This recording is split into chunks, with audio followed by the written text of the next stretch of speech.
have Shivashish among us. Shivashish is a professional content creator and theater enthusiast. He is among us to talk about and to discuss poetry and ghazals. He will also recite some for you and motivate you. And also, one more announcement I have to share with you guys. I request you all to share your poetry written by you, tagging Inner Dots, and also use the Inner Dot mobile app hashtag, and will feature you on our story. Now, hand over to Shivashish. Thank you, guys. Okay so thank you for the very warm intro. Hindi में बात कर सकते हैं क्या यहाँ पे? हाँ क्योंकि मैं बिल्कुल यहाँ पे, बिल्कुल हाँ बिल्कुल। हिंदी में बात कर सकते हैं, तो मैं हिंदी में ही सुनाने आया हूँ। तो या जहां तक मुझे यहाँ पे दिख रहा है, हमारे पास लगभग 50 के आसपास लोग हैं सुनने वाले, और ऐसी मेरी उम्मीद है कि 50 में से कुछ तो जरूर होंगे जो लिखते होंगे। तो उन्हीं लोगों के लिए है कि हम दोस्त, हम सारे कवि हैं। तो मैं पहले अपने बारे में कुछ बता दूं। मेरा नाम शिवाशीष प्रसाद है। मैं एक कंटेंट क्रिएटर हूँ, हम मैं ब्लॉगर हूँ। I do blogging and at the same time college के टाइम से अभी तक पोइट्री करते आ रहे हैं, थिएटर में प्लेस लिखते आ रहे हैं, सो लिखने का बहुत शौक है। तो आज मैं कुछ ऐसी बातें आप लोगों के सामने शेयर करूंगा जो हम जनरली भूल जाते हैं लिखते वक्त, या फिर जनरली हम लोग बहुत कैजुअली ले लेते हैं। तो हम सारे एक कवि हैं, हम यहाँ पे जितने भी बैठे हैं, हम में से बहुत लोग कवि होंगे। तो कवियों के लिए मैं अपनी एक छोटी सी कविता से शुरू करूंगा जो कवियों के ऊपर है। हम जैसे आपके जैसे किसी का कमेंट आया है कि आप 10वीं में हैं और वो भी लिखते हैं, बहुत अच्छी बात है। अब बोर्ड्स है नहीं तो लिखोगे ही, बहुत बढ़िया है, पढ़ाई करते रहो। तो आ, शुरू करते हैं कि मेरी पहली कविता से शुरू करेंगे, उसके बाद हम कविता पे कुछ बात भी करेंगे। तो मेरी पहली कविता का शीर्षक है कवि, कि एक कवि होता कौन है। तो मैं शुरू करूंगा कि समाज जिसे पढ़कर बीता वक्त जाने, वो विशाल इतिहास कवि। कि कवि एक इतिहास की तरह है। कवि की कविता पढ़कर समाज बीते हुए वक्त को जान सकता है। कि समाज जिसे जाने, वो हंसी ठिठोली से गूंजे मैखाने, एक मुस्कुराता उपहास कवि। कवि एक मजाक की तरह है। कवि एक उस आपके उस दोस्त की तरह है जो आपकी खिंचाई भी करेगा और आपको हंसाएगा भी। कि समाज जिसे पढ़कर बीता वक्त जाने, वो विशाल इतिहास कवि। हंसी ठिठोरी से गूंजे मैखाने, एक मुस्कुराता उपहास कवि। हुक्मरानों को आंख दिखाने, देशभक्त कलम का हथियार कवि। आप कोई भी रेवोल्यूशनरी मूवमेंट ले लीजिएगा तो वहां पे सबसे पहले आर्टिस्ट ही खड़ा होता है, और आर्टिस्ट में भी सबसे पहले कवि खड़ा होता है। तो हुक्मरानों को आंख दिखाने, देशभक्त कलम का हथियार कवि। है उग्र कभी कभी विचलित वो, कभी खुद पर ही भूचाल कवि। कवि कभी खुद पर ही भूचाल बन जाता है। और इसी पर एक जॉन एलिया साहब का एक शेर याद आता है, जब वो कहते हैं कि मैं इतना अजीब हूं कि खुद को तबाह कर दिया और मलाल भी नहीं। तो कवि एक खुद पर भूचाल बन के भी टूटता है। और अगला ख्याल कुछ इस तरह है कि हर बात बयां कर दे शब्दों से, शब्दों का ऐसा माया जाल कवि। कवि शब्दों के साथ खेलता है, और शब्दों से आप जो महसूस करते हैं वो दुनिया तक सुनाने की कोशिश करता है। कि हर बात बयां कर दे शब्दों से, शब्दों का ऐसा माया जाल कवि। सभी के दिल में दफन है जो, वो छुपा हुआ ख्याल कवि। आपके मेरे बीच में बहुत सारी ऐसी बातें होती हैं जो हम कह नहीं पाते, जो हम बता नहीं पाते, और जो वो बातें हैं जो हमारे दिल में दफन है, या जो किसी सुनने वाले के दिल में दफन है, जब हम उसे पढ़ते हैं मंच पे आके तो उससे वो रिलेट करता है। तो कवि एक ऐसा इंसान है जो सभी के दिल में जो बातें दफन है वो बोलने की कोशिश करता है। और गीता में ज्ञान संजो बैठा है, श्लोक रचयता ध्यान कवि। गीता भी तो एक कवि ने ही लिखी है, कि गीता में ज्ञान सजो बैठा है, श्लोक रचयता ध्यान कवि। अल्हड़ मोहब्बत लफ्जों से कहता, प्रेम पढ़ाता यार कवि। कवि आपके उस दोस्त की तरह है जो आपको मोहब्बत या प्रेम के बारे में मशवरे देता है, भले उसने किया हो या ना किया हो, सही हो या गलत हो, और बाकी आपके ऊपर है, आप उसे लेते हैं या नहीं लेते हैं। तो सभी में खुद को समा बैठा है, हर तरफ गलत से लड़ बैठा है। कवि की एक खासियत ये होती है, कवि किसी पक्ष का नहीं होता। कवि को जो सही लगता है, कवि उसके बारे में बात करता है। कवि को जो गलत लगता है, कवि उसके लिए आवाज उठाता है। तो सभी में खुद को समा बैठा है, हर तरफ गलत से लड़ बैठा है, और है तालियों की गूंज जिसे, बस एक ऐसा ही कलाकार कवि, कवि एक कलाकार की तरह, कवि एक ऐसा कलाकार है जिसे तालियों की गूंज बहुत पसंद होती है। हमें आप फ्री में आए हमारा शो देखने के लिए, और आप ही लोगों से एक रिक्वेस्ट है कि अगर आप लोगों को कुछ पसंद आए तो प्लीज कमेंट सेक्शन में लिखते रहिएगा, क्रिटिसिज्म एज वेल एज आपकी जो आपको कुछ पसंद आता है।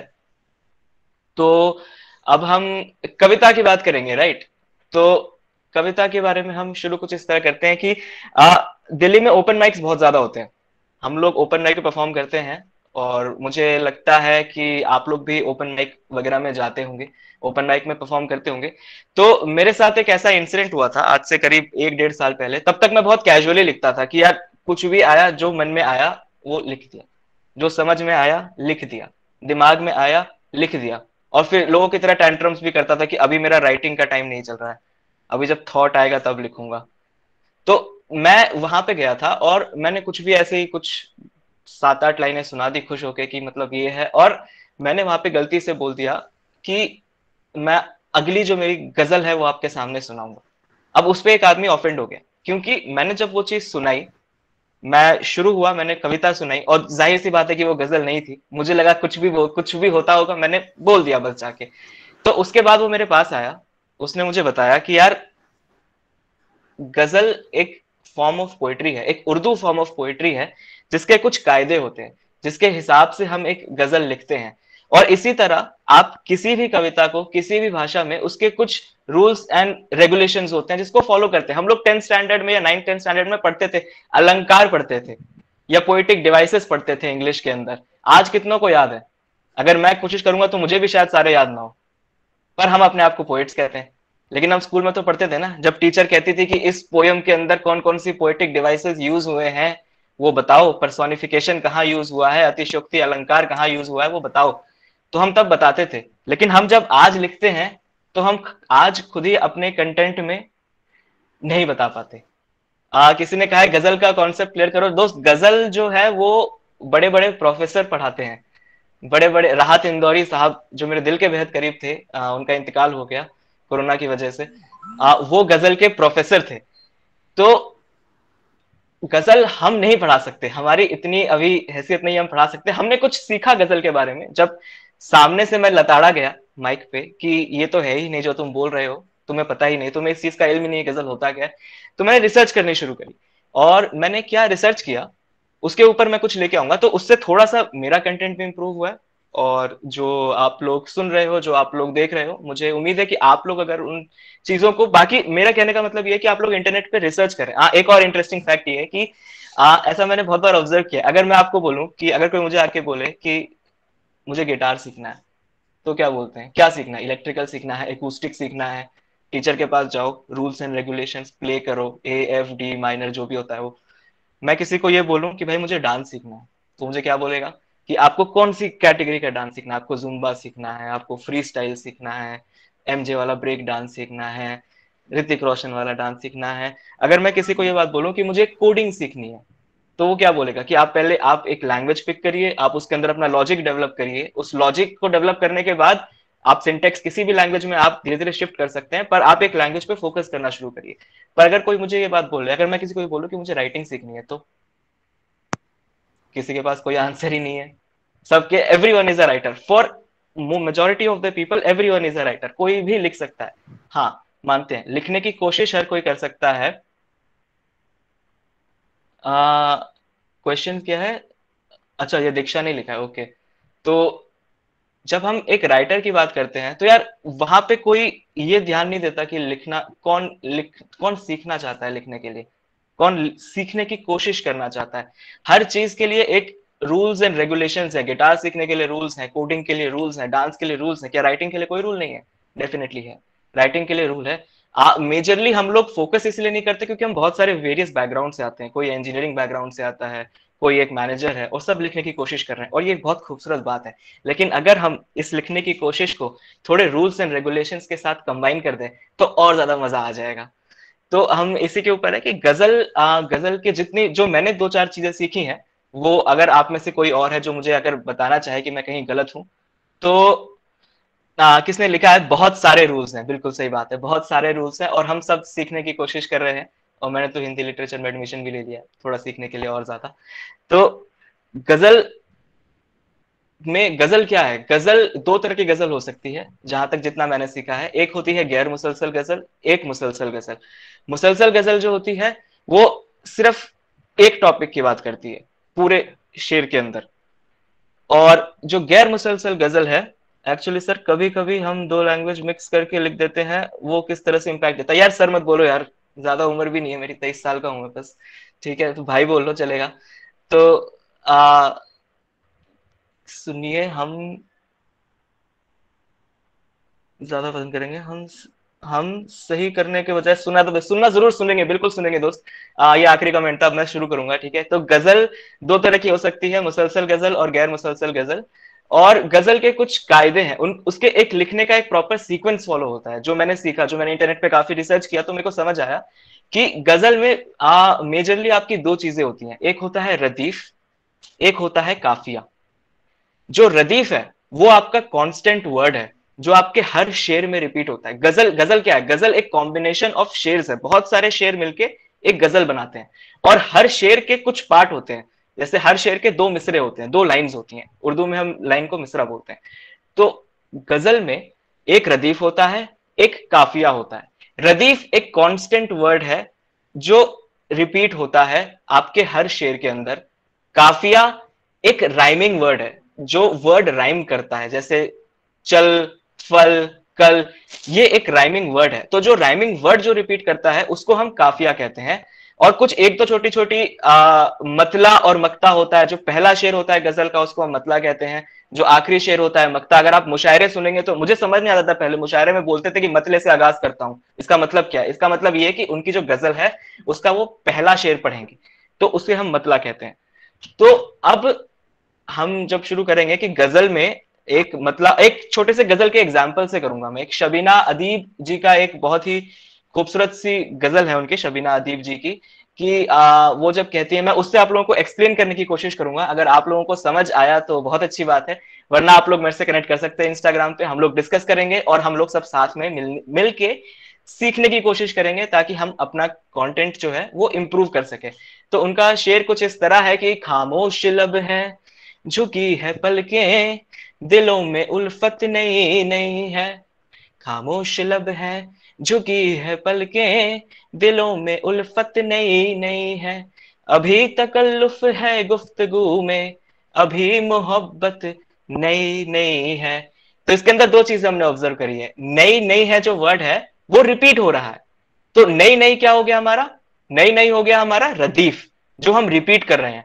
और मोहब्बत जो है वो हमारा काफिया है, क्योंकि वो राइम कर रहा है। खामोश लब है, झुकी है पलकें, दिलों में उल्फत नई नई है, अभी तकल्लुफ है गुफ्तगू में, अभी मोहब्बत नई नई है। तो उल्फत, मोहब्बत, वो हो गया मेरा काफिया, और नई नई है हो गया मेरा रदीफ। रूल नंबर 2, आपका जो मतला होता है, जो आपका पहला शेर होता है, उसके अंदर आपके दोनों मिसरों में रदीफ और काफिया आता है, लेकिन उसके बाद जो सबसीक्वेंट शेर हमारे शुरू होते हैं उसमें सिर्फ सेकंड लाइन में आता है। जैसे कि एग्जांपल, इसका अगला शेर लेंगे हम, कि खामोश लब हैं, झुकी है पलकें, दिलों में उल्फत नई नई है, अभी तकल्लुफ है गुफ्तगू में, अभी मोहब्बत नई नई है। अभी ना आएगी नींद तुमको, अभी ना मुझको सुकून मिलेगा। अभी ना आएगी नींद तुमको, अभी ना मुझको सुकून मिलेगा। देखिए जो दूसरा शेर है उसकी पहली लाइन में ना रदीफ है ना काफिया है, नई नई है मेंशन नहीं है, और रद काफिया भी नहीं है, मोहब्बत से राइमिंग कोई वर्ड नहीं है। तो अभी ना आएगी नींद तुमको, अभी ना मुझको सुकून मिलेगा, अभी तो धड़केगा दिल ये ज्यादा, अभी तो चाहत नहीं नहीं है। तो अब जो दूसरी लाइन आई उसके अंदर चाहत भी आ गया, जो मोहब्बत से राइम कर गया, यानी कि वो मेरा काफिया हो गया, और नई नई है वर्ड भी आ गया, यानी कि वो रदीफ है। तो जो पहला शेर होगा उसके अंदर रदीफ और काफिया दोनों मिसरों में होगा। उसके बाद सब्सिक्वेंटली जब हम आगे बढ़ेंगे तो सिर्फ दूसरे शेर के अंदर रदीफ और काफिया प्रेजेंट होगा।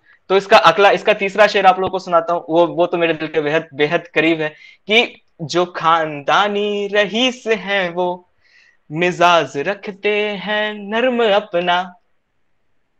जो खानदानी रईस हैं वो मिजाज रखते हैं नर्म अपना। अभी से सॉरी मैं भूल गया। तो अगले शेर पे चलते हैं। मेरा बहुत खूबसूरत शेर है पर वो थोड़ा पैनिक कर गया था, मैं भूल गया। तो अगले शेर पे चलेंगे कि ये हम जैसे कलाकारों के ऊपर है कि ये स्टार्टिंग में मेरे साथ भी होता था। मतलब मैं ओपन माइक अटेंड करता था और मैं इंस्टाग्राम पे स्टोरी डालता था कि yo this is my first show guys, come I am performing live at this and this this.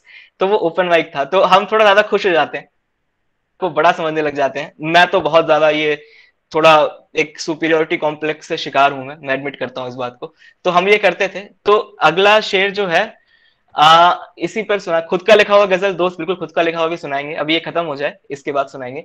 तो इसका जो अगला शेर है वो शबीना अदीब जी कलाकारों के ऊपर कहती हैं कि जरा सा कुदरत ने क्या नवाजा कि आके बैठे हो पहली सफ में। सफ माने पहली लाइन। कि जरा सा कुदरत ने क्या नवाजा कि आके बैठे हो पहली सफ में, अभी से उड़ने लगे हो इतना, अभी तो शोहरत नई नई है, खामोश है झुकी है पलकें, दिलों में उल्फत नई नई है, खामोश लब है झुकी है पलकें, दिलों में उल्फत नई नई है। तो इसी तरह दोस्त आपने अगर ध्यान दिया हो तो जरा सा कुदरत ने क्या नवाजा कि आके बैठे हो पहली सफ में, ये पूरी एक लाइन में ना मेरा रदीफ था ना मेरा काफिया था। लेकिन जैसे ही इसका अगला शेर आया कि अभी से उड़ने लगे हो इतना, अभी तो शोहरत नई नई है, तो शोहरत आ गया जो मोहब्बत से राइम कर गया, यानी कि वो मेरा काफिया बन गया। और नई नई है जो मेरा रदीफ है वो तो है ही कि तो इसके बाद आप लोगों को अगर समझ आया तो मैं एक और कोई भी रैंडम गजल मैंने गूगल करी, ठीक है। ये मैंने खुद से नहीं ढूंढ, मतलब एक स्पेसिफिक पैटर्न फिट करने के लिए नहीं है, मैं आप लोगों को भी बोलूंगा। आप रेखता की वेबसाइट पे जाइए, आप लॉग इन करने के बाद आप उसका पूरा मटेरियल सर्च कर सकते हैं, अच्छी अच्छी चीजें सर्च कर सकते हैं। क्योंकि मेरा मानना है कि रेखता इंस्टाग्राम से ज्यादा अच्छा है। तो इंस्टाग्राम पे रील वाली चीजों से ज्यादा अच्छा है कि आप रेखता को पढ़िए। रेखता पे आपको बहुत सारी कविताएं, बहुत सारे शायरों के बारे में पढ़ने का मौका मिलेगा। तो उसी के अंदर एक जन्नत तलाश का एक गजल है, अहमद फराज साहब का लिखा हुआ एक गजल है। तो इसके अंदर भी हम ये देख सकते हैं कि किस तरह रदीफ और काफिये का इस्तेमाल होता है। जैसा कि जो मैंने सीखा था उसमें ये था कि पहले और दूसरे मिसरे में आपका रदीफ और काफिया दोनों होता है। उसके बाद जो अगला शेर शुरू होता है उसमें सिर्फ दूसरे मिसरे के अंदर होता है। तो इसमें यह है कि सुना है लोग उसे आंख भर के देखते हैं, सुना है लोग उसे आंख भर के देखते हैं, सो उसके शहर में कुछ दिन ठहर के देखते हैं। तो के देखते हैं जो है वो मेरा रदीफ हो गया, और भर के देखते हैं, ठहर के देखते हैं, तो भर और ठहर हो गया मेरा काफिया। तो पहला जो गजल का जो पहला शेर था उसके अंदर पहले और दूसरे लाइन दोनों के अंदर रदीफ और काफिया था। लेकिन जो हमारा अगला शेर होगा उसके अंदर जो पहला मिसरा होगा उसमें रदीफ और काफिया नहीं होगा, और जो दूसरा होगा जाहिर सी बात है उसके अंदर होगा। तो सुना है लोग उसे आंख भर के देखते हैं, सो उसके शहर में कुछ दिन ठहर के देखते हैं। सुना है रब्त है उसको खराब हालों से, सुना है रब्त है उसको खराब हालों से, सो अपने आप को बर्बाद करके देखते हैं। कि सुना है रब्त है उसको खराब हालों से, तो चलो अपने आप को बर्बाद करके देखते हैं। तो दोस्तों यही है कि आप एक गजल के बहुत सारे हिस्से हैं जिन्हें आप लिख के, आप पढ़ के, आप इंटरनेट पे रिसर्च करके आप लिखने की कोशिश कर सकते हैं। परफेक्ट कोई नहीं कर सकता क्योंकि हमारी तो ये उम्र ही नहीं है कि हम किसी चीज को बहुत परफेक्टली कर सके। हाँ, लेकिन एक चीज जरूर है कि हम अपने आप को बेहतर करने की कोशिश कर सकते हैं। हमें ये सोच के नहीं बैठ जाना चाहिए कि जो हमें आता है सिर्फ वही सबसे ज्यादा है। रोज कुछ ना कुछ नया सीखने की कोशिश करें, शायरों को पढ़ें, कवियों को पढ़ें, और उसके बाद अच्छा अच्छा कंटेंट लिखें और इंटरनेट पे शेयर करें हम लोगों के साथ। तो अब किसी ने ये कहा था कि मैं एक अब एक एक हाँ एक आखिरी शेर पढ़ूंगा किसी और शायर का, ठीक है। उसके बाद मेरा अपना भी तो 22 ही हुए हैं, तो वी हैव 40 मिनट्स लेफ्ट।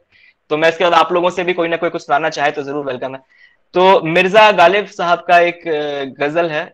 तो उसमें वो कहते हैं कि आप इस बात को गौर करिएगा कि गजल के जो नियम कानून है वो कितने ज्यादा स्ट्रिक्ट है। कि मतलब एक मिर्जा गालिब साहब जो इतने पहले थे, उन्होंने भी जो गजल लिखी है वो भी इस फॉर्मेट को फॉलो करते हैं। लेकिन हम में से बहुत लोग जो परफॉर्म करने की कोशिश करते हैं वो इस फॉर्मेट के बारे में जानते भी नहीं। मतलब बहुत लोग जानते हैं, पर बहुत लोग, जैसे कि मैं नहीं जानता था, 1 साल पहले तक मेरे को जो मन आया मैं लिख दिया, पर अब जानने की कोशिश कर रहा हूँ। जानता अभी भी नहीं हूँ, पर जानने की कोशिश कर रहा हूँ। तो मिर्जा गालिब कहते हैं कि हर एक बात पे कहते हो तुम कि तू क्या है। मिर्जा गालिब कहते हैं कि किसी एक ऐसे इंसान से कहते हैं कि जो अहंकार में इतना डूब चुका है कि वो सामने वाले की बात सुनने को राजी ही नहीं है, और सुन भी रहा है तो नजरअंदाज कर रहा है। कि वो कहते हैं कि हर एक बात पे कहते हो तुम कि तू क्या है, तुम ही कहो ये अंदाज़े गुफ्तगू क्या है, कि तुम ही बताओ ये बात करने का तरीका क्या है। तो अब इसमें रदीफ और काफिया आ गया कि तू और गुफ्तगू ये मेरा काफिया हो गया, और क्या है जो है वो मेरा रदीफ हो गया। तो हर एक बात पे कहते हो तुम कि तू क्या है, तुम ही कहो ये अंदाज़े गुफ्तगू क्या है। रगों में दौड़ने के हम नहीं कायल, रगों में दौड़ने के हम नहीं कायल, जो आंख से भी ना टपके तो फिर लहू क्या है। तो लहू, तू, गुफ्तगू और क्या है, और सेकंड लाइन में नहीं आया। तो यही दोस्तों, ये एक छोटी सी कोशिश थी मेरी कि आप लोगों को बता सकूं कि गजल में क्या है। इतना सा बेसिक डेफिनेशन मेरे को भी पता चला इंटरनेट पे, और मैंने उसको काफी रिसर्च किया, तो फिर और भी बहुत सारी चीजें हैं जो हम बहर का ध्यान रखते हैं। उर्दू में 32 तरह की बहर है, और मुझे अभी तक एक भी समझ नहीं आई। तो मैं कोशिश कर रहा हूँ कि बहर बेसिकली मीटर होता है, म्यूजिक वाले जो है वो समझते होंगे उस चीज को। तो एक गजल एक बहर के हिसाब से लिखी जाती है, मात्राएं गिनते हैं उसके अंदर हम कि 1 1 2 2 1 1 वाला एक सीक्वेंस फॉलो होता है। मतलब काफी हद तक मैथमेटिकल भी जा सकती है ये चीज। तो यस, कविता खूबसूरत जरूर है, पर अगर हम उसके कायदों को पढ़ें और उसके कायदों को अप्रिशिएट करें तो वो और ज्यादा खूबसूरत बन सकती है। और किसी महान इंसान ने ये बात कही है कि you can only break the rules, you can break the rules only when you know them. हाँ, आप नियम तो तभी तोड़ोगे ना जब आपको नियम मालूम हो। तो अगर कोई ये कहता है कि मैं अपना ही पूरा लेके आऊंगा, अपना अपना ही फॉर्म ऑफ राइटिंग लेके आऊंगा, आप कायदे कानून और नियम तब तोड़ सकते हो वो कायदे कानून पता हो, पता ही नहीं है तो फिर तोड़ा के। तो इसी के ऊपर है। मैं अपनी एक गजल सुनाता हूँ आप लोगों को, ठीक है। तो आ, मेरी गजल थी ये कि ये मेरी पहली गजल थी। तो इसमें थोड़ी शबीना अदीब की जो मैंने आपको गजल सुनाई थोड़ा सा सिमिलर मैच करता है, क्योंकि पहली बार लिख रहा था तो थोड़ा, और वो गजल मेरे दिमाग में बहुत करीब है वो। कि तो उसके ऊपर लिखा है कि मेरी पहली गजल है कि कहां पर है। ठीक है। ये एक फ्रस्ट्रेटेड इंसान, एक इंसान जो थोड़ा परेशान हो चुका है, या जो सच से कुछ ज्यादा ही वाकिफ हो चुका है, ये ये पूछता है कि कहां पर है। तो वो कहता है कि कफन में दफन हो तुम, कहो शोहरत कहां पर है। वो पूछ रहा है कि कफन में दफन हो तुम, कहो शोहरत कहां पर है।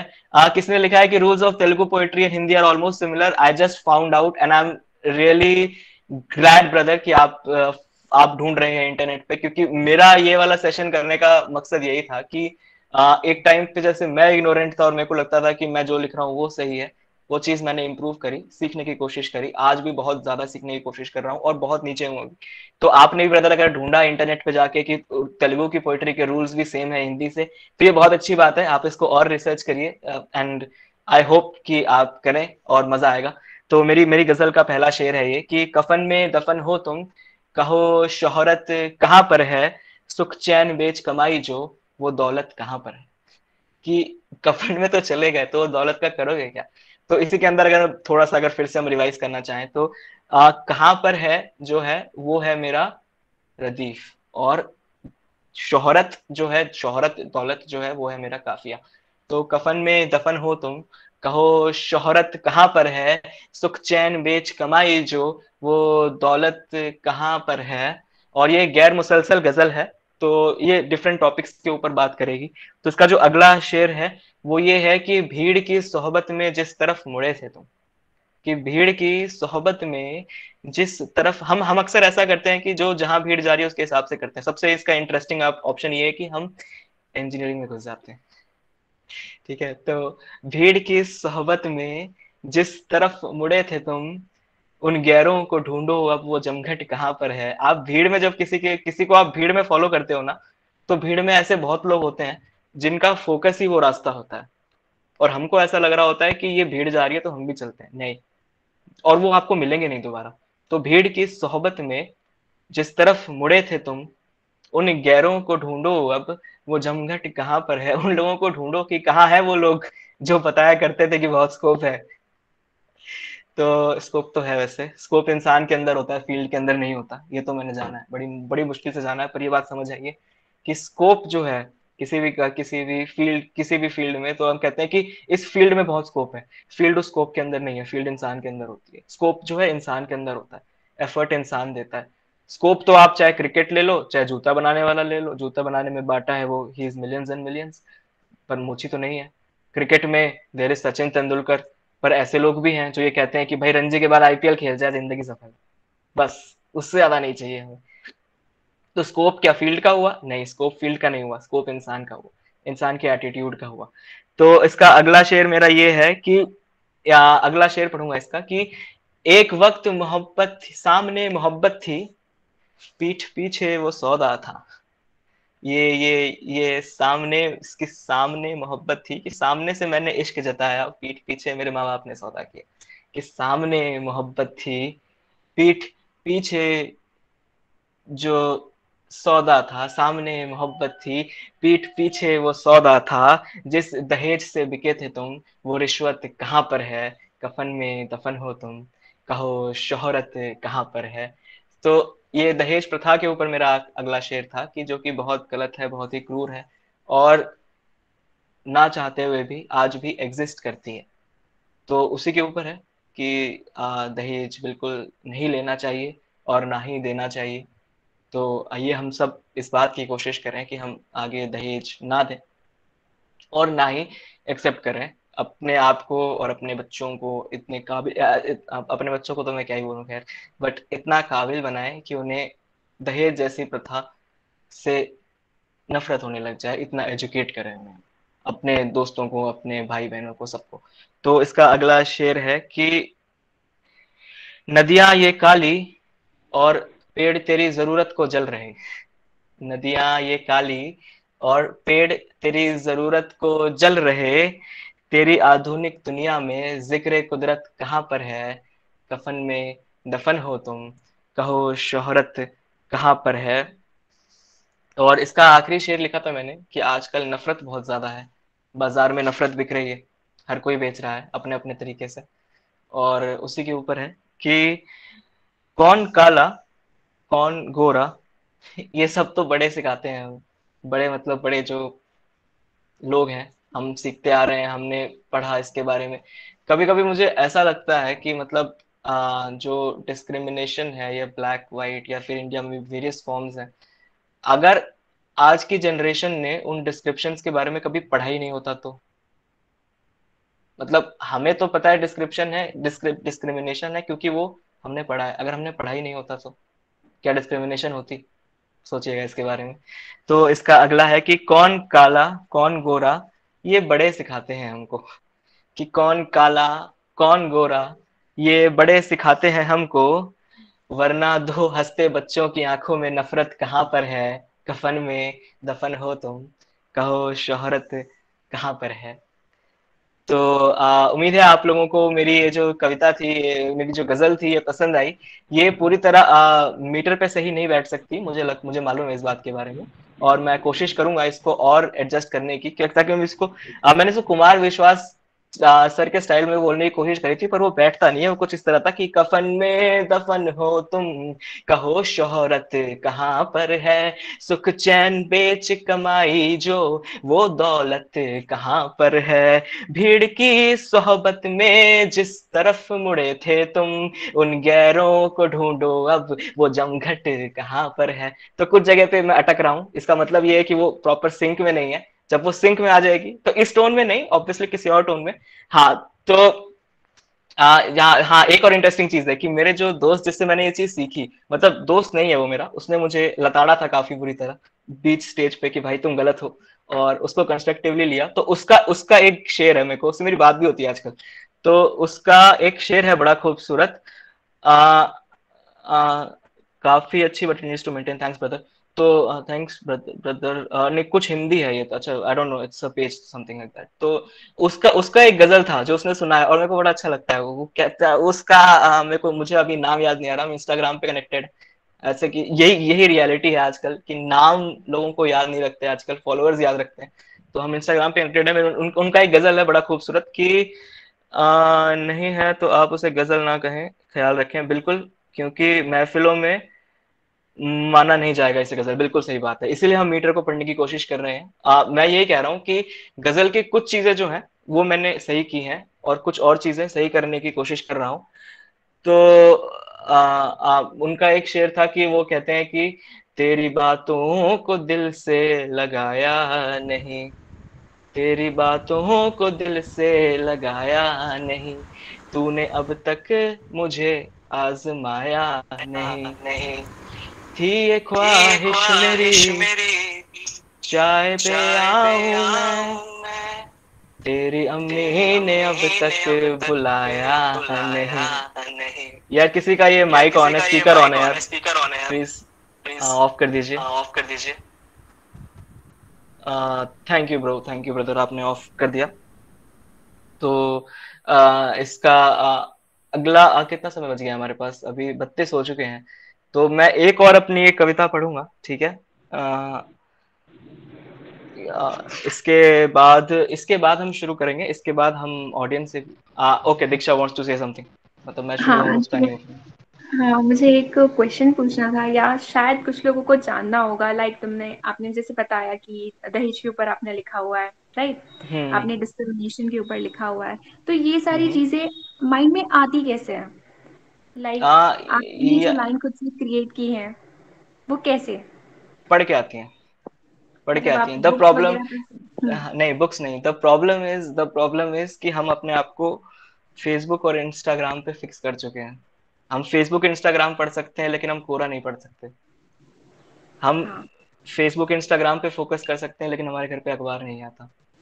हम टीवी पे चिल्लाता हुआ जर्नलिस्ट सुन लेंगे लेकिन हम शांति से बैठ के द हिंदू पढ़ के अपनी वोकैबुलरी इंप्रूव करने की कोशिश नहीं करेंगे।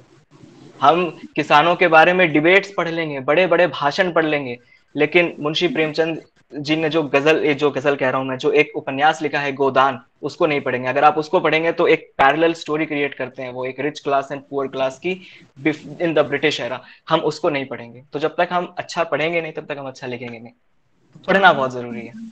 कोशिश करते रहिए, पढ़ते रहिए। और एक चीज बहुत अच्छी होगी अगर कोई बुक रेफर करें या यार ऑडियंस उसको बुक्स मेरे बताए। पास इंटरेस्टिंग बुक्स हैं, अभी फिलहाल मैं ये पढ़ रहा था, कहाँ गई,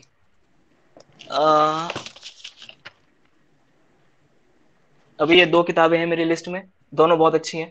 ये मिर्जा गालिब है, ये गुलजार साहब की लिखी हुई किताब है, ये मुझे शुरू करनी है। और ये है मैं नास्तिक क्यों हूँ, why am an atheist and other essays by Bhagat Singh. तो ये दोनों बुक्स आप लोग पढ़ सकते हैं, बहुत मजा आएगा पढ़ने में, अच्छी किताबें हैं। और दोनों बहुत बहुत, गुलजार साहब को भी आप जानते हैं, मिर्जा गालिब साहब को भी जानते हैं, और भगत सिंह तो इन लोगों की किताबें पढ़ें, मजा आएगा आपको पढ़ने में, कुछ जानने का मौका मिलेगा। और जब किताबें पढ़ते हैं तो हमेशा ऐसे बहुत सारे शब्द मिलते हैं जो हमें नहीं पता होते, तो नए शब्द सीखने का मौका भी मिलेगा। थैंक यू, बहुत ही ज्यादा अच्छा सेशन है ये, थैंक यू। कोशिश है। तो अच्छा पॉज हो गया, अच्छा अच्छा, मुझे कंटिन्यू करना था क्या, ओके। तो इसी के ऊपर दोस्तों कि मेरा एक शेर था, शेर नहीं, मेरी एक कविता है कि कहाँ गई। हाँ हम दोस्तों, हम नुक्कड़ नाटक लिखते थे, ठीक है, हम जब कॉलेज में थे तो हम लोग नुक्कड़ नाटक लिखते थे। तो हमने उसमें एक गीत लिखा था जो कि मैरिटल रेप के ऊपर है कि marriage doesn't give you the right to have sex as per your own discretion, it is still something that has to be consensual, दोनों के हिसाब से होना चाहिए। पर इस देश में बहुत सारे मैरिटल रेप्स ऐसे होते हैं। बिल्कुल बिल्कुल दोस्त, बस मैं ये खत्म कर दूं उसके बाद आपका शेर सुनेंगे हम। तो ये मेरी एक कविता थी जो मैंने लिखी है, कि कवि जिसको हमने एक गाना बनाया था, हमने नुक्कड़ नाटक किया था एक मैरिटल रेप के ऊपर, और उसके ऊपर मेरा ये गाना था कि आ, कि जब चल के आई वो पराए घर में, हारमोनियम नहीं है मेरे पास, वरना सुनाता, मजा आता आप लोगों को। कि जब चल के आई वो पराए घर में, घर पिता का छोड़, आंखों में लिए सपने, पर आंखों में देख हवस, हर तरफ छाई तमस। क्या खता उस कोख की जिसने तुझको जना, मंगल सूत्र ये तेरा मौत का फंदा बना, सिंदूर लाल जिस्म के लहू ये बन गए, ना है सुनता कोई वो किसे से कहे। वो इतनी लाचार है, वो पुलिस के पास भी नहीं जा सकती और वो किसी से ये बात कह नहीं सकती। तो ना है सुनता कोई वो किसे से कहे, वो किसे से कहे, वो किसे से कहे, अरे वो किसे से कहे। और अगले अगले बंद में कहती है कि मेरी ना को ना ना समझा, देखो ये क्या कर दिया, मेरी ना को ना ना समझा, देखो ये क्या कर दिया, तेरी हैवानियत ने मुझको ऐसा डर दिया। वो डर चुकी है, वो सहम चुकी है, उसको समझ नहीं आ रहा कि शादी जो इतनी खूबसूरत थी उसके बाद ये इतनी दरिंदगी पे कैसे आ चुकी है। कि मेरी ना को ना ना समझा, देखो ये क्या कर दिया, तेरी हैवानियत ने मुझको ऐसा डर दिया, जिस्म पे नाखून तेरे मेरी बेटी वहां रो रही, जिस्म पे नाखून तेरे मेरी बेटी वहां रो रही, पापा की आवाज सुन के अब कहाँ वो सो रही। उसको नींद नहीं आ रही है, अब पीछे लड़ाई हो रही है और एक बच्चा अगर सोए तो उसको नींद आएगी। और आप सोचिए उसके साइक पे कितना इम्पैक्ट पड़ेगा जब उसको चिल्लाने की आवाजें आ रही हैं, रोने की आवाजें, छोटा सा बच्चा है वो। तो उसी के ऊपर है कि जिस्म पे नाखून तेरे मेरी बेटी वहां रो रही, पापा की आवाज सुन के अब कहाँ वो सो रही। और अगला अगला जो है, अगला जो, यार कमेंट्स कहाँ गायब हो गए भाई, कमेंट आ दिए क्या तुम लोगों ने? अच्छा है। तो इसके बाद अगला जो है कि अगला सास के ऊपर है, ठीक है। कि बहुत बार ऐसा होता है कि आपकी खुद की जो लड़के की फैमिली होती है वो भी सपोर्ट नहीं करती। तो वो जो हारी हुई औरत है, जो उम्मीद हार चुकी है, जो पुलिस पे नहीं जा सकती क्योंकि उसको लग रहा है कि इज्जत का क्या होगा, खुद के उसके परिवार का, क्या उसको घर से निकाल दें, बच्चा है साथ में। तो वो ये कहता है, तो वो ये कहती है कि कहने को तो तेरी माँ ने बेटी मुझको बोला था। जब घर आई थी तो बोला था ना, आप तो हमारी बेटी जैसी हो। बेटी जैसी क्या हो, आप तो हमारी बेटी हो। तो वो बहू अपने पति से कहती है कि कहने को तो तेरी माँ ने बेटी मुझको बोला था, क्यों कुछ ना बोली फिर जब तूने हाथ मुझ पे छोड़ा था। वो देख रही थी, जब आवाजें तो उसे भी आती होंगी ना, जब लड़ाई होती हो कि थप्पड़ की आवाज, चिल्लाने की आवाज, पर वो माँ होकर, वो एक स्त्री होकर भी कुछ नहीं बोल रही। तो इसी के ऊपर है कि वो काफी निराश है और वो अपने पति से कहती है कि कहने को तो तेरी माँ ने बेटी मुझको बोला था, क्यों कुछ ना बोली फिर जब तूने हाथ मुझ पे छोड़ा था, चीखती चिल्लाती मेरी आबरू थी लुट रही, तेरी औकात दहेज की थी, सरेआम थी जो बिक रही। मतलब तू एक ऑब्जेक्ट की तरह था, वो एक तंज कस रही है कि तू बस एक ऑब्जेक्ट की तरह था, कि तेरी बोली लग रही थी कि तुझको इतना पैसा, इतना पैसा, इतना पैसा, इतना पैसा ऐसा मिलेगा। तो कहने को तो तेरी माँ ने बेटी मुझको बोला था, क्यों कुछ ना बोली जब तूने हाथ मुझ पे छोड़ा था, चीखती चिल्लाती मेरी आबरू थी लुट रही, तेरी औकात दहेज की थी, सरेआम थी जो बिक रही। और इसके बाद वो रिवोल्ट करने की कोशिश करती है, वो आवाज उठाने की कोशिश करती है। और आपको मालूम है कि इस देश में अगर स्त्री आवाज उठाती है तो उसे दबाया जाता है। हम एक पैट्रियार्कल सोसाइटी है, जो कि we are on the verge of improvement. अब एजुकेशन आ रहा है तो हम कर रहे हैं, बट हर फैमिली में ऐसे बहुत सारे लोग होते हैं जो कि हम कभी कभी एक्सेप्ट नहीं करते पर होते हैं। जैसे कि दहेज प्रथा है, मेरे परिवार में है, इस ये समस्या है, इसका सोल्यूशन हमें निकालना है, पर है। तो इसी के ऊपर है कि वो जब रिवोल्ट करने की कोशिश करती है तो उसके साथ क्या होता है कि आवाज उठाने की सजा दी, आग में झुलस गई, उसे आग में जला दिया जाता है। कि आवाज उठाने की सजा दी, आग में झुलस गई, कभी तलवार से तेजाब से सरेआम फिर मैं कट गई। कभी तलवार से, कभी उसे मार दिया जाता है, कभी तेजाब फेंक के एसिड अटैक कर दिया जाता है, कभी तल की आवाज उठाने की सजा दी, आग में झुलस गई। कभी तलवार से, कभी तेजाब से सरेआम फिर मैं कट गई। मंदिर में नारी पूजता है, घर में नारी कोसता है। मंदिर में नारी पूजता है, घर में नारी कोसता है। मर्दानगी पे दाग तू है, मर्द नहीं ढकोसला है। मर्दानगी पे दाग तू है, मर्द नहीं ढकोसला है। वो उम्मीद हार चुकी है। और यही हमारा हमने नुक्कड़ किया था, और उसके अंदर हमने ये गीत गाया था। और मैं आप लोगों का एक्सप्रेशन तो नहीं देख सका, लेकिन वहां पे जब हम लोग इसको परफॉर्म करते थे तो लोग काफी इमोशनल हो जाया करते थे। तो अगर आप लोगों को पसंद आया तो प्लीज कमेंट में लिखिएगा। मैं कमेंट करने की कोशिश कर रहा हूँ सारी। नहीं, आई बहुत अच्छा रिक्वेस्ट था। दीक्षा एवरीवन इज कि बैक। सब अनम्यूट करके एक बार क्लैपिंग कर दे, क्योंकि ये सुपर्ब था। गाइस प्लीज अनम्यूट करके सब काफी एक बार अच्छा था, क्लैपिंग काफी अच्छा था। बहुत रियली, प्यारा। बहुत खूब, थैंक यू बहुत गाइस, खूब। थैंक यू थैंक बहुत यू थैंक अच्छा यू। था। रियली शिवांश। बहुत अच्छा था। शिवास नहीं, शिवास कुछ और है मेरे दोस्त। शिवाशीष। शिवाशीष, शिवाशीष या हाँ, बहुत शिवास, अच्छा नेम। शिवास भी, Shivas is also good but Shivashish is better. तो green reading. Thanks, thank you brother, thank you thank you thank you. Thank you. तो दोस्तों अब दीक्षा, आप किसी को भी नॉमिनेट कर सकती हैं सुनाने के लिए, आप जिसको भी करना चाहें, ये आपके ऊपर है। वेयर इज दीक्षा? हाँ गाइस, कोई अपनी हाँ, पोइट्री सुनाना चाहे तो प्लीज कि- वन बाय वन करके हाँ, कौन? दो सुना दो सकते हैं। गजल सुनाना चाहेंगे, जैसे हाँ कि श्योर। भाई कुछ ने हिंदी। गजल बहुत सुना है या कुछ बिल्कुल हिंदी बिल्कुल। में। हाँ, nice to meet you first of all, Shiv Ashish, is thanks. It right? हाँ, या शिवाशीष। हाँ, शिव एग्जैक्टली। आशीष, ओके। तो पहले तो मैं कहना चाहूंगा, दैट्स योर मास्टरपीस जो सुनाया आपने अभी। एंड काफी, और वो सच में मीटर में लिखा हुआ है ध्यान देना, हाँ, वो मीटर में लिखा हुआ है, और वो जो आपने थैंक सुनाया यू। वो मीटर में है हाँ, वो वो सब मेरे अच्छा सीनियर लगा। थे ना मेरे साथ, तो उन्होंने म्यूजिक पे हाँ, फोकस किया था, मुझे म्यूजिक का इतना ओ, नॉलेज है नहीं।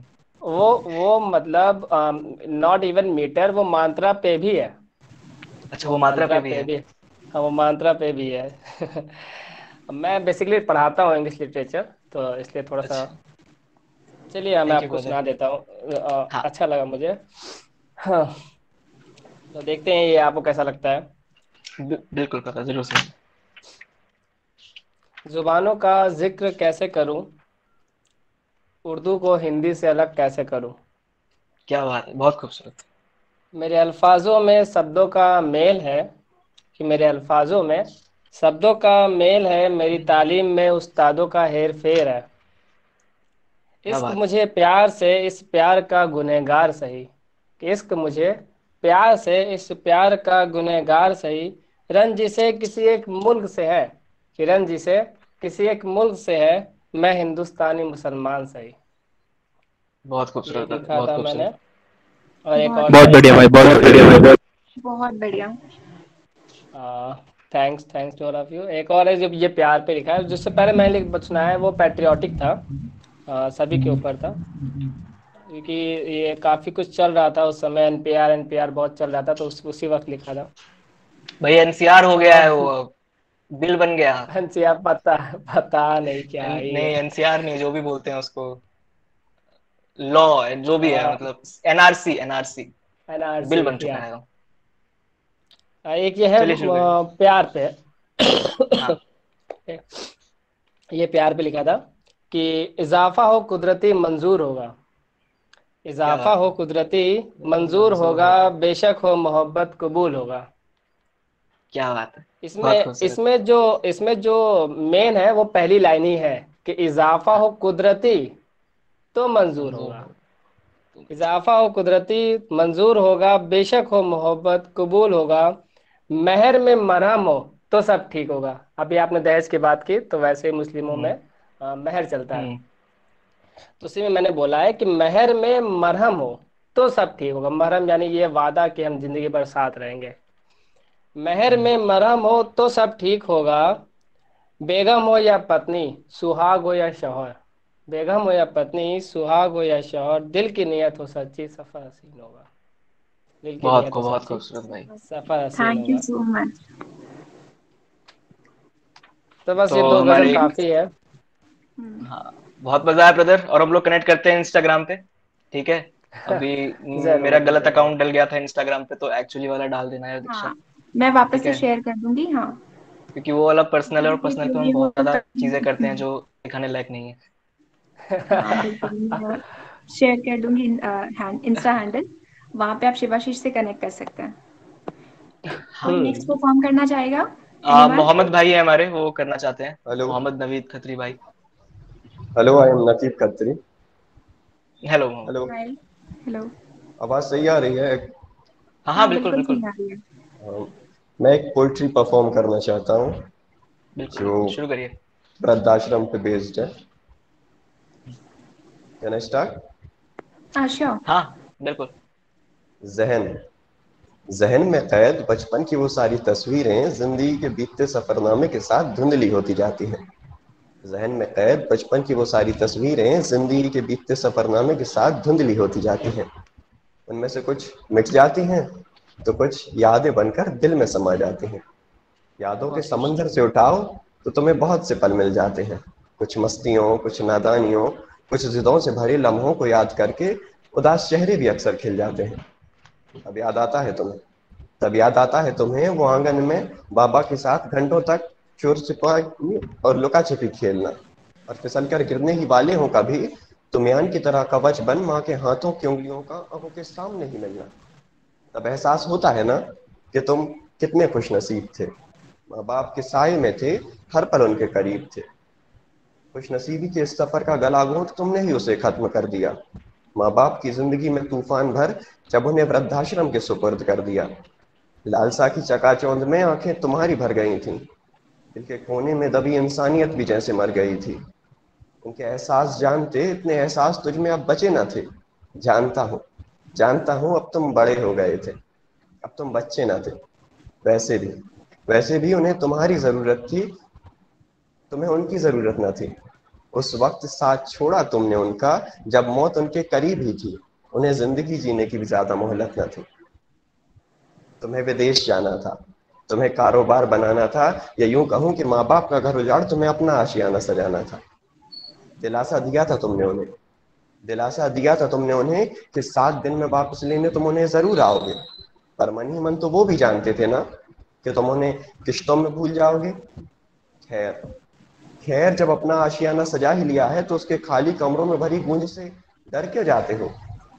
जब भी तुम्हारे बच्चे दादा दादी के बारे में सवाल पूछते हैं तो उन्हें झूठे किस्सों कहानियों में क्यों उलझाते हो। लौटकर कभी तो अपनी उस गरीबी की झोपड़ी में तुम वापस कदम रखोगे, और जब माँ बाप के कमरे के उस ताले से धूल को अलग करोगे तो कमरे के कोने में मिलेगी तुम्हें वह मेज जिसके खानों में होंगी माँ बाप के साथ वाली वो तस्वीरें जो तुम अब अपने बच्चों के साथ खिंचाते हो और फिर उसी तरह अपनी मेज पर सजाते हो। और जब भी तुम्हारे बच्चों के कदम लड़खड़ाते हैं तो उनका सहारा बनते हो और उन्हें अपना सहारा समझ पाते हो। याद आता है तब याद आता है तब कि वक्त का पहिया कुछ ऐसे ही मोड़ से तो शुरू हुआ था। जिन्होंने तुम्हें अपने बुढ़ापे का सहारा माना, उन्हें ही तुमने मुस्कुरा कर अलविदा कहा था। वो क्या है ना कि अतीत के खत हकीकत में आए तो दुनिया बदल जाते हैं, और वो कहते हैं ना, इतिहास जरूर दोहराते हैं। फिर वो एहसास तुझ में जिंदा होने लग जाते हैं जो बचपन से जवानी के दौर तक आते आते कहीं दब कर मर जाते हैं, क्योंकि फिर बुढ़ापे की शक्ल में तुम्हारा बचपन वापस लौट आता है। जो तुमने अपने माँ बाप के साथ किया था वो हूबहू तुम्हें अपने साथ होता हुआ नजर आता है। बदलना चाहते हो तुम, कहानी को बदलना चाहते हो तुम, पर बदल सको इतनी तुझमें अब ताकत नहीं बचती। तुम्हारे बच्चों के भी एहसास मर जाते हैं, उनमें भी अब इंसानियत नहीं बचती। जिस आशियाने को सजाने की होड़ में तुम अपने माँ बाप को छोड़ देते हो, उसी आशियाने से बेदखल कर दिए जाते हो, और मजबूर होकर खुद को भी वृद्धाश्रम के मोड़ पर पाते हो। अब अगर अब अगर आप सब में से कोई चाहता है कि वृद्धाश्रम